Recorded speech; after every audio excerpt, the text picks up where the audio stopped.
mu mateka y'abami 28 bayoboye u Rwanda.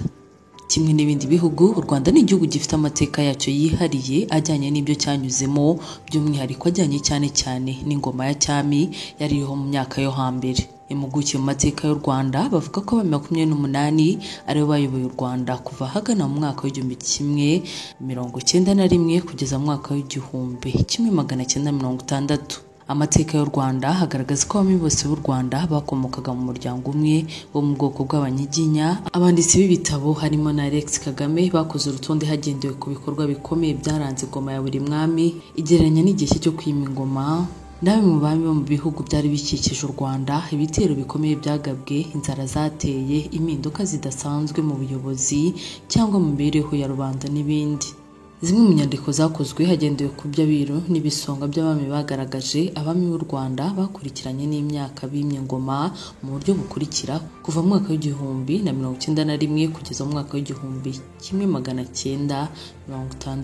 Umwami wa mbere yari Gihanga wa mbere Ngoma Ijana, wayoboye kuva mu mwaka w'1991 ku 1124. Umwami wa kabiri yari Kanyarwanda Gahima kuva mu mwaka w'1124 kugera mu mwaka w'1157. Umwami wa gatatu yari Yuhi Musindi, wayoboye kuva mu mwaka w'1157 kugeza mu mwaka w'1180. Umwami wa kane yari Ndahiro wa mbere Ruyange, wayoboye kuva mu mwaka w'1180 kugera mu mwaka w'1213. Umwami wa gatanu yari Ndoba, wayoboye mu mwaka w'1213 kugeza mu mwaka w'1246. Umwami wa gatandatu yari Semabembe, wayoboye mu mwaka w'1246 kugeza mu mwaka w'1279. Umwami wa karindwi yari Nsoro wa mbere Samukondo, wayoboye mu mwaka w'1279 kugeza mu mwaka w'1312. Umwami wa munani yari Ruganzu wa mbere Bwimba, wayoboye mu mwaka w'1312 kugeza mu mwaka w'1345. Umwami wa cyenda yari Kirima wa mbere Rugwe, wayoboye mu mwaka w'1345 kugera mu mwaka w'1378. Umwami wa cumi yari Kigeli wa mbere Mukobanya, wayoboye mu mwaka w'1378 kugeza mu mwaka w'1411. Umwami wa 11 yari Mimambe wa mbere Sekarongoro wa mbere Mutabazi wa mbere mu mwaka w'1411 kugeza mu mwaka w'1444.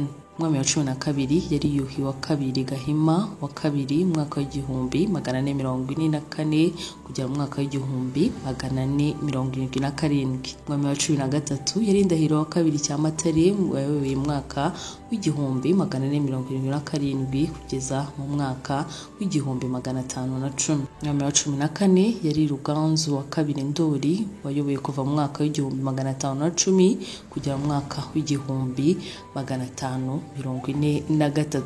Wa 15 yari Mutara wa mbere Nsoro wa kabiri Semugeshi, wayoboye mu mwaka w'1543 kugera mu mwaka w'1576. Umwami wa 16 yari Kigeli wa kabiri Nyamuheshera mu mwaka w'1576 kugera mu mwaka w'1609. Umwami wa 17 yari Mibambwe wa kabiri Sekarongoro wa kabiri Gisanura mu mwaka w'1609 kugera mu mwaka w'1642. Umwami wa 18 yari Yuhi wa gatatu Mazimaka, wayoboye kuva mu mwaka w'1642 kugera mu mwaka w'1675.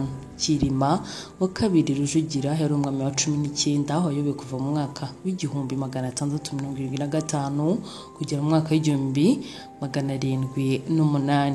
Kigeli wa gatatu Ndabarasa yari umwami wa 20, wayoboye kuva mu mwaka w'1708 kugeza mu mwaka w'1741. Umwami wa 21 yari Mibambwe wa gatatu Mutabazi wa kabiri Sentabyo, wayoboye mu mwaka w'1741 kugera mu mwaka w'1746. Yuhi wa gatanu Gahindiro yari umwami wa 22, wayoboye kuva mu mwaka w'1746 kugera mu mwaka w'1830.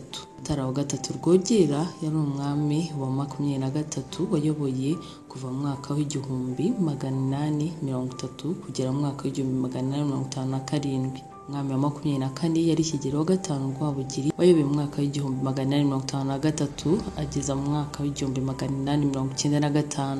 Umwami wa 25 yari Mibambwe wa gatanu Rutarindwa wayoboye mu mwaka w'igihumbi 895 kugera mu mwaka w'igihumbi 1895 aho yahise akorerwa kudeta. Umwami wa 26 Yuhi Musinga wa gatanu wayoboye kuva mu mwaka w'igihumbi 895 kugera mu mwaka w'igihumbi 1931. Umwami wa 27 yari Mutara wa gatatu Rudahigwa wayoboye kuva mu mwaka w'igihumbi 1931 kugera mu mwaka w'igihumbi 1959. Kigeli wa gatanu Ndahindurwa akaba ari n'umwami wa nyuma wa 28 yayoboye kuva mu mwaka w'igihumbi 1959 kugeza mu mwaka w'igihumbi 1960.